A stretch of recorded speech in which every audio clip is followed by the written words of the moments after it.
আসসালামু আলাইকুম, welcome back to বোলাপ test. শীতের আমেজ আসা মাত্রই চারিদিকে শুরু হয়ে যায় পিঠাপুলি এবং পায়েসের উৎসব।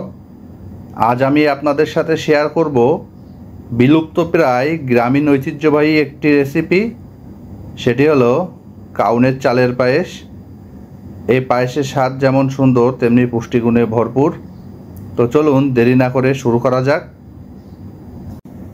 পায়েস তৈরি করার জন্য আমি এখানে 2 কাপ কাউনের চাল নিয়ে নিয়েছি। এবার এই চাল খুব ভালোভাবে ধুয়ে পরিষ্কার করে পানিতে ভিজিয়ে রাখবো 1 ঘন্টার জন্য। 1 ঘন্টা পর এই চালটা আমি আরেকবার ধুয়ে নেব।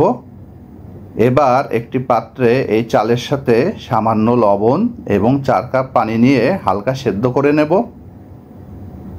এটা কিছুটা সেদ্ধ হয়ে এলে এর ভেতর দিয়ে দিচ্ছি কোরানো নারকেল 1 কাপ, আগে থেকে জাল করে রাখা ঘন দুধ 2 কাপ। এখানে আমি কোনো আস্ত মশলা ব্যবহার করছি না। আপনারা চাইলে সামান্য এলাচ এবং দারুচিনি ব্যবহার করতে পারেন। এখন এটা পুরোপুরি সিদ্ধ হয়ে গিয়েছে। এর ভেতরে এবার দিয়ে দিচ্ছি 1 কাপ খেজুরের গুড়। আপনাদের স্বাদ অনুযায়ী এখানে মিষ্টি বাড়িয়ে বা কমিয়ে নিতে পারেন। এবার মিডিয়াম টু লো আঁচে আরও কিছু সময় রান্না করে নেব।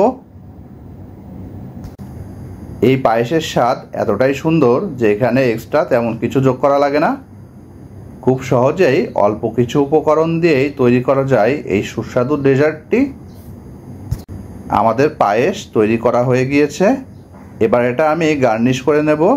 এর জন্য এর উপরে দিয়ে দিচ্ছি কিছু কোরানো নারকেল এবং বাদাম কুচি।